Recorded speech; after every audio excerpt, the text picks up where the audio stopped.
It's the hot summer of the year 1260.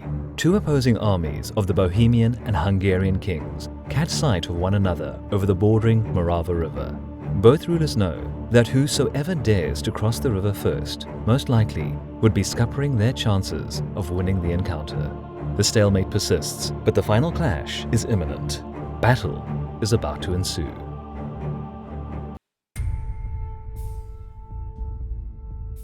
It is late autumn of the year 1249. Young Bohemian prince Ottokar is held in captivity within the walls of Kressenbrunn castle as a result of putting his name behind the unsuccessful rebellion against his father, Wenceslaus One-Eyed, King of Bohemia. However, being the only living son and heir, Ottokar was an important political asset in the hands of his parent, and within a couple of weeks was freed and reinstated as Margrave of Moravia, the easternmost part of Wenceslaus's domain. It was here that he oversaw the reconstruction of the ruined countryside pillaged by the Mongols some years earlier. But Ottokar's role as son of the incumbent monarch was more than just mere land administration. For the last few years, King Wenceslaus was aiming to gain control over the neighboring duchy of Austria, which was an arena of significant turmoil since 1246, when the last duke of the ruling Babenberg dynasty died in battle against the Hungarians. Without delving too much into the details, in 1251 the Bohemian king took advantage of the favorable political circumstances and installed Ottokar as Duke of Austria and Styria, with the endorsement of the local nobility. To bolster his claim to the newly acquired lands, Ottokar was married to the sister of the late Babenberg Duke, Margaret of Austria. Although almost 30 years older than him, Margaret was one of the last of the two living female members of House Babenberg. However, Wenceslaus did not enjoy his victory for too long, as he died the very next year and Ottokar stepped up to his father's throne in Prague. One could argue that the young heir wasn't really prepared to fulfill this role, but in truth, during his final years, Wenceslaus stepped back somewhat to allow Ottokar to gain some much-needed experience. Thanks to this eased ascension, the new king quickly consolidated his rule over the duchies remaining under his control and moved on to expand his influence even further. It's worth mentioning that Ottokar's kingdom was just a part of the much bigger Holy Roman Empire, a loose amalgamation of various fiefs, lordships, bishoprics, duchies, and kingdoms nominally ruled by the Pope-blessed Holy Roman Emperor. But at the time of Ottokar replacing his deceased father, the imperial Hohenstaufen dynasty died out, and the empire entered what is known today as the Great Interregnum, a decades-long period of succession crises and turmoil. It is easy to predict that the ambitious young monarch from Bohemia tried to leverage his position and endeavored to claim imperial dignity, as his mother came from the Hohenstaufen family. Yet Ottokar couldn't win the support of the electors with his power and wealth alone, so for a time he settled down in favor of other candidates, who also struggled in trying to gain the necessary backing. Despite his failed attempt to claim the imperial throne, Ottokar's growing influence became a serious concern to his neighbors inside and outside the empire, most notably to Béla IV, King of Hungary.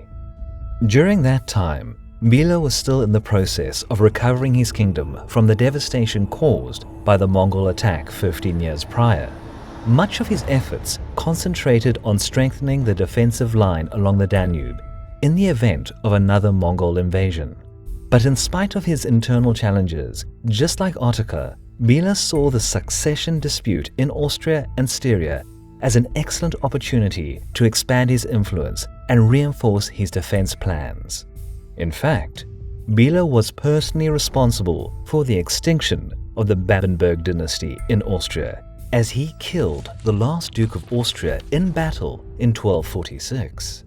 Of course, the Hungarian king didn't just passively observe Ottokar's expansion, and from 1250 he actively bedeviled the efforts of his neighbor through the constant raiding of the Moravian and Austrian territories.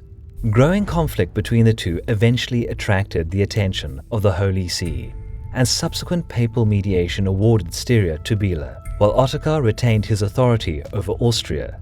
Thus, a period of uneasy peace ensued. Although the hostilities ended, Bela had a tough time controlling Styria. Local nobility eventually rose up in revolt and expelled the Hungarian governor in 1258.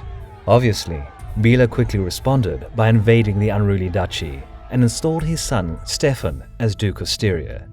Yet this action only temporarily quelled the rebellion, and just 2 years later it broke out once again, forcing Stefan to run back to Hungary. This was an opportune moment for Ottokar, who most likely aided the Styrian opposition the whole time, to move his troops south and regain control over the disputed region that he agreed to hand over to Bela 6 years earlier. Unsurprisingly, the Bohemian king didn't have to wait too long for the Hungarian reaction. In early summer of the year 1260, he received reports that Bela was already in the process of assembling his army near the border formed by the Morava River. The Hungarian king was aided by contingents sent by the Polish and Ruthenian princes, and Bela had around 35,000 men under his command. In a matter of weeks, Ottokar finished gathering his units and marched the 30,000-strong host, supplemented by his allies from Silesia and Brandenburg, to meet the threat. Both armies gathered some distance northwest of Pressburg and set camps on both banks of the bordering Morava River. Unsurprisingly, neither side dared to cross the river, waiting for their rival to act first. Such a stalemate lasted for a week, and since the men suffered from the summer heat, Ottokar offered to retreat from the river to give Bela a chance to cross and fight a chivalrous battle on equal terms. The Hungarian king agreed, and as soon as the Bohemian units marched back, his troops began to move through the fords. The Hungarian van, comprised mainly of light-mounted units under the command of Prince Stefan, crossed first, and soon some of Bela's men, possibly Cumin or Pecheneг, began unordered skirmishing against Ottokar's units. Factoring in all accounts, Hungarian sources blame Ottokar for treacherously attacking Bela's troops while crossing the river, but it seems a bit more likely that the Hungarian light riders, yearning for battle, sparked the events that followed. Seeing that his troops were being harassed by Bela's mounted skirmishers, Ottokar mustered Bohemian knightly cavalry and led a swift charge at the enemy's vanguard. They furiously struck the unsuspecting Hungarians, killing many and routing the rest of the forward skirmishers. Other Czech units soon followed their king and joined the fight, attacking the remaining part of Prince Stefan's van, which had already completed the crossing.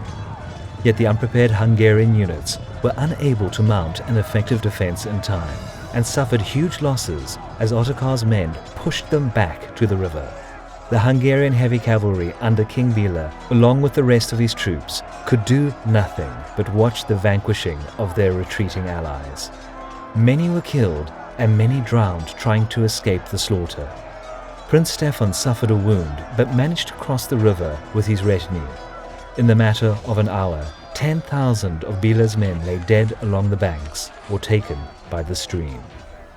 In all but an instant, Bela's plans of reclaiming Styria were crushed under the hooves of the Bohemian heavy cavalry, and while the surviving core of his army remained virtually intact, he had to surrender his ambitions of western expansion as he soon faced a new Mongolian threat along with the rebellion of his own son. Ottokar, on the other hand, thanks to the unforeseen circumstances that led to this victory, consolidated his rule over Austria and Styria, giving him room to further the expansion of his kingdom, and established his position as the most powerful ruler within the Holy Roman Empire. But the rest of his story is yet to be written.